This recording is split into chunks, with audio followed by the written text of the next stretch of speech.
up, guys? We are here live at Imagine Music Festival. We have Andy Brower with us. How you doing, sir? I'm great. How are you doing? Doing good, man. Doing good. So you just did your set probably like an hour or two ago? Yeah, oh God, it was like an hour. It feels like, I think. An hour? Yeah. How did it go? Just got back from putting the gear away in the car. It went really well. It was awesome. I mean, got to play some new stuff that I haven't released yet. Got to play some old stuff. Threw in some crazy ATL classic mashups. It was fun. Sure. Have you played at Imagine before? Yeah, this is actually the third year coming back. Third year. So Yes. you've seen it kind of transition and change from when it used to be a fourth ward all the way Oh to now. yeah. I was there. I got to play on that super awesome amphitheater stage they had that was like on the water.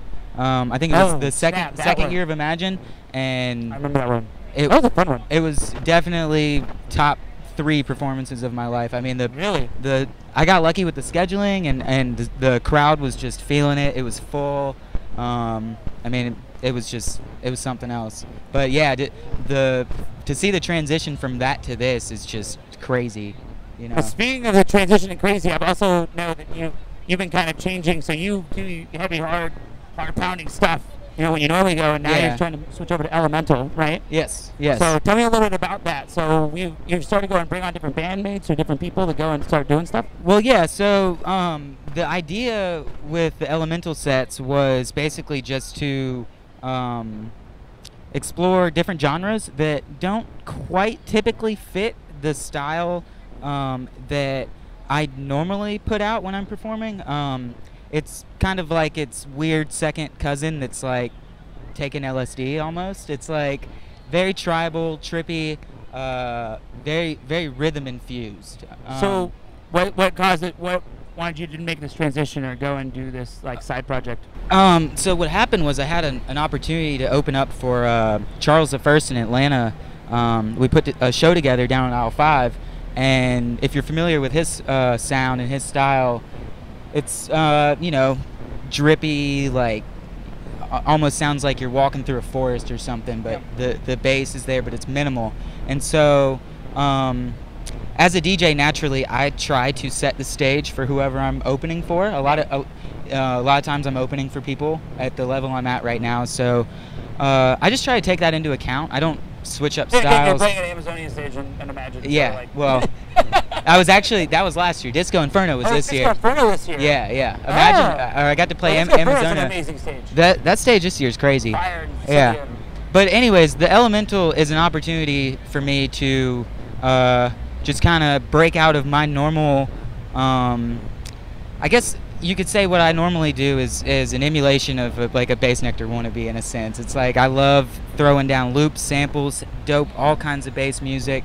That it's like hip hop on steroids, if you will. And this Elemental stuff is more kind of like it's just like takes you for a ride. And I understand. yeah, and actually, so with the Elemental set, I've got 2 different guys on stage with me. I've got Rohan from Prakash from Higher Learning and Space Cadet. He plays the drums, and then Phil Ordonez, who is the percussionist for Space Cadet, and he's up there with like a couple dozen different instruments, cowbells, bongos, the whole 9 yards. And it's just basically a fun jam where they kind of get experimental on top of my DJing. Okay, Yeah. that makes sense. Yeah, actually the first time we did it, we never practiced. I sent them a recorded run through of what I was in, like as close as I could of what I was anticipating doing. Yep. And they practiced for a week because we don't live in the Oh, same wow. city. So Oh, really? So they don't live? yeah, they live in Oh. Atlanta and I'm out in Athens. So I know the feels. yeah, so it was just easier to do it digitally, and we came together and it went really well. It was That's it was cool. awesome, yeah. So now you play. You didn't do that today. No, today was just an old school Andy Bro DJ set. So when is the new Elemental expected to come out around? We just got the next one booked. It is October 5th, out in Athens, Georgia, Yep. at the historic 40 Watt Club. Ooh. And we're opening for Sun Squabby out of Colorado. awesome. So that's gonna be crazy. Yeah, Yeah. that's awesome. Yeah. That's Very excited to meet those guys.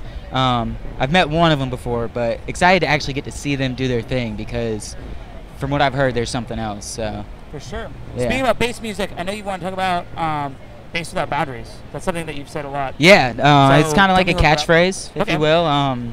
It's basically it was the best way I could think to describe the type of music, the type of vibe I'm trying to push with this Andy Bro project. Yep. It's essentially when you come and see me, you can expect anything from minimal dubstep that's deep, truth, Whittler sounding stuff, all the way up to Deep, dark, and dangerous. crazy, deep house music with some Nelly vocals on it. Like, but there's always a constant bass-driven. Within one set?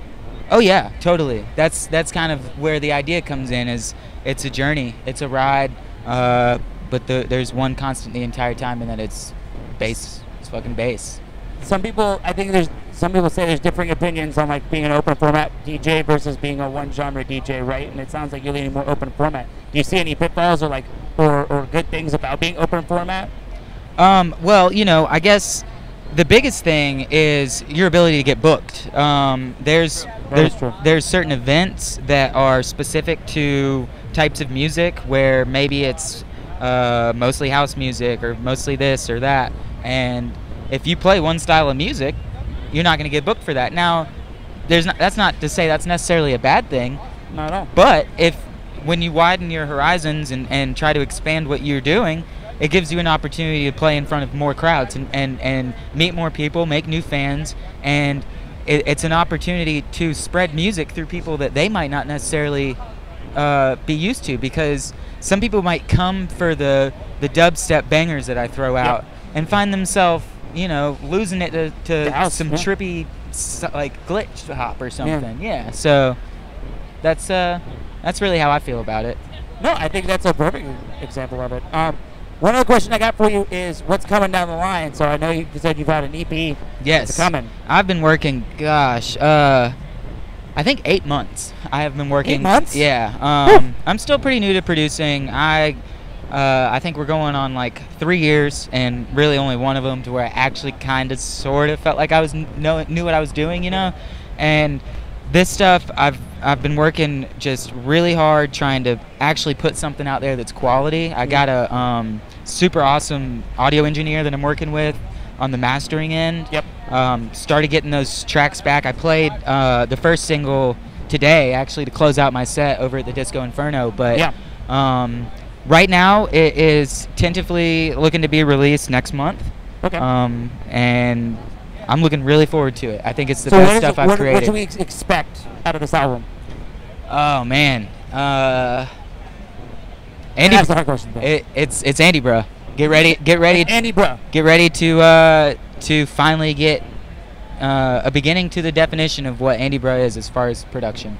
I mean, it's a little bit of everything, but I feel like the whole way through it's pretty cohesive.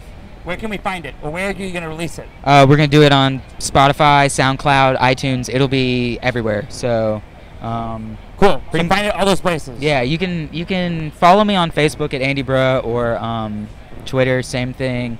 I also have andybro.com for shows, tickets, pretty much anything on there as well. So Google Andy Bro. Google Andy, bro. Find this guy. Andy, it's a pleasure. Yeah, I all appreciate mine. it. Thank you so Thank much. you so much. Yeah. Guys, we have more stuff coming on. Spin and Chill and Bullet Music, Bullet and Chill coming Yes, soon. sir.